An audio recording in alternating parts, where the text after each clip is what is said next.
बिस्मिल्लाहिर्रहमानिर्रहीम। अस्सलाम वालेकुम। उम्मीद करती हूँ आप लोग खैरियत से होंगे। आज मैं आपके साथ कुछ ऐसे हेल्दी रमज़ान ड्रिंक्स की रेसिपी शेयर कर रही हूँ जो कि फ्रूट से प्रिपेयर किए गए हैं। ना ही इनमें आर्टिफिशियल कलर है, ना प्रिजर्वेटिव्स, और इसमें मिनिमम पॉसिबल सिंथेटिक शुगर इस्तेमाल की गई है। लेकिन रेसिपी शेयर करने से पहले एक ग्लिम्स मेरी प्रिटी टेबल की, जो कि मैंने अरेंज की अपने बेटे के फ्रेंड्स की इफ्तार पार्टी के लिए। इसमें मैंने प्रिपेयर किए bake keema samosa, mushroom pasta, chicken 65 biryani, quesadillas और फ्रूट चाट।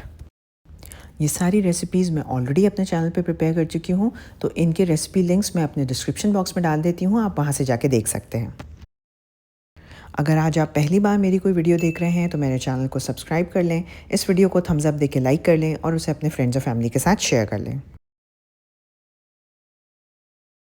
जो पहला ड्रिंक मैं प्रिपेयर कर रही हूँ वो है वाटरमेलन और कोकोनट कूलर। वाटरमेलन एक ऐसा फ्रूट है जिसका नेचुरली वाटर कंटेंट बहुत ज़्यादा होता है, और सहरी और इफ्तार में इसका इस्तेमाल हुज़ूर सल्लल्लाहु अलैहि वसल्लम की सुन्ना भी थी। तो मैंने तकरीबन 2 कप के बराबर वाटरमेलन को छोटे पीसेस में काट लिया। उसके बाद उसे ब्लेंड करके उसका जूस प्रिपेयर कर लिया। फिर वाटरमेलन के इस जूस को स्ट्रेन कर लें ताकि इसके सीड्स वगैरह सब रिमूव हो जाए। अगर आपको रोज़े में मसल क्रैम्प्स, डिहाइड्रेशन या मिग्रेन वगैरह की शिकायत होती है तो इसका एक बहुत अच्छा इलाज है कोकोनट वाटर, क्योंकि ये रिच होता है इलेक्ट्रोलाइट्स और मिनरल्स में। मैं इस्तेमाल कर रही हूँ ये बॉटल कोकोनट वाटर, जिसमें कोई शुगर ऐड नहीं की गई है।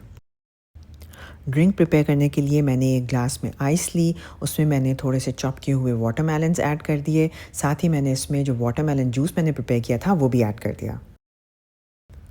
ग्लास को मैंने हाफ़ फिल किया वाटरमेलन जूस से और बाकी को मैंने टॉप अप किया कोकोनट वाटर से। इस ड्रिंक को स्वीटन करने के लिए वाटरमेलन और कोकोनट वाटर की स्वीटनेस काफ़ी थी, इसलिए मैंने इसमें मज़ीद कोई स्वीटनर ऐड नहीं किया। एस्थेटिक्स के लिए एक मिंट लीफ डाला और आपका वाटरमेलन और कोकोनट कूलर तैयार है। नेक्स्ट रेसिपी जो मैं आपके साथ शेयर कर रही हूँ वो मिडल ईस्ट का एक बहुत मशहूर रमदान ड्रिंक है जिसका नाम है कमरुद्दीन, और ये नॉर्मली एप्रिकॉट से बनाया जाता है।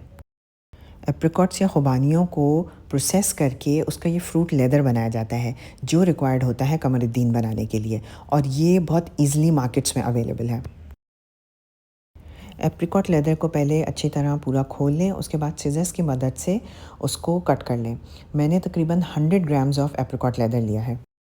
ये बिल्कुल स्टिकी और शाइनी सा लेदर होता है, और ये वैसे खाने में भी बहुत मज़े का होता है, थोड़ा सा टैंजी, थोड़ा सा स्वीट। फिर सीजर्स की मदद से इसे बिल्कुल छोटे छोटे पीसेस में कट कर लें और एक बोल में निकाल लें। जितने छोटे पीसेस में ये कटा हुआ होगा उतनी जल्दी ये पानी में रिहाइड्रेट हो जाएगा। फिर इस एप्रिकॉट लेदर में मैंने तकरीबन 3 कप के बराबर नॉर्मल रूम टेम्परेचर का पानी ऐड कर दिया और इसे सोख होने के लिए छोड़ दिया। तकरीबन 1 से 2 घंटे सोख होने के बाद ये लेदर बिल्कुल सॉफ्ट हो जाएगा, जैसा कि आपको स्क्रीन पे नज़र आ रहा है। फिर आप इस एप्रिकॉट को पानी समेत ब्लेंडर जग में डाल लें। फिर ब्लेंडर जग में तकरीबन 2 टेबलस्पून के बराबर शुगर ऐड कर दें। साथ ही इसमें वनीला एसेंस ऐड कर दें और 1 कप के बराबर पानी और ऐड कर दें। यानी तकरीबन 100 ग्राम्स ऑफ एप्रिकॉट से 1 लीटर के बराबर कमरुद्दीन बनता है। ब्लेंडर में अच्छी तरह ब्लेंड करने के बाद एक ग्लास में आइस लें और ये जूस डाल दें। ये स्वीट और फ्रेग्रेंट जूस इफ़्तार में बहुत ही रिफ़्रेशिंग लगता है, और मिडल ईस्टर्न इफ़्तार का ये एक बहुत ही इंटीग्रल पार्ट है। अब जो थर्ड रेसिपी मैं आपके साथ शेयर कर रही हूँ वो है पाइनएप्पल और कोकोनट कूलर। इसमें मैंने एक ग्लास में आइस ली, उसके बाद कैंड पाइनएप्पल का जो जूस होता है वो मैंने उसमें ऐड कर दिया। साथ ही इसमें मैंने चॉप किए हुए पाइनएप्पल्स ऐड कर दिए, और इसके बाद मैंने इसमें कोकोनट वाटर ऐड कर दिया। फिर एस्थेटिक्स के लिए इसमें एक मिंट लीव और पाइनएप्पल स्लाइस ऐड कर दें और इसे ठंडा ठंडा सर्व करें। ट्रॉपिकल फ्लेवर्स का ये ड्रिंक इफ़्तार में बहुत ही रिफ़्रेशिंग लगता है। ये ड्रिंक्स इफ़्तार में ज़रूर ट्राई कीजिएगा, आई एम श्योर आपको पसंद आएंगे। अपना बहुत ज़्यादा ख्याल रखें, मुझे अपनी दुआओं में याद रखें। मिलते हैं किसी और रेसिपी के साथ, जब तक के लिए अल्लाह हाफ़िज़।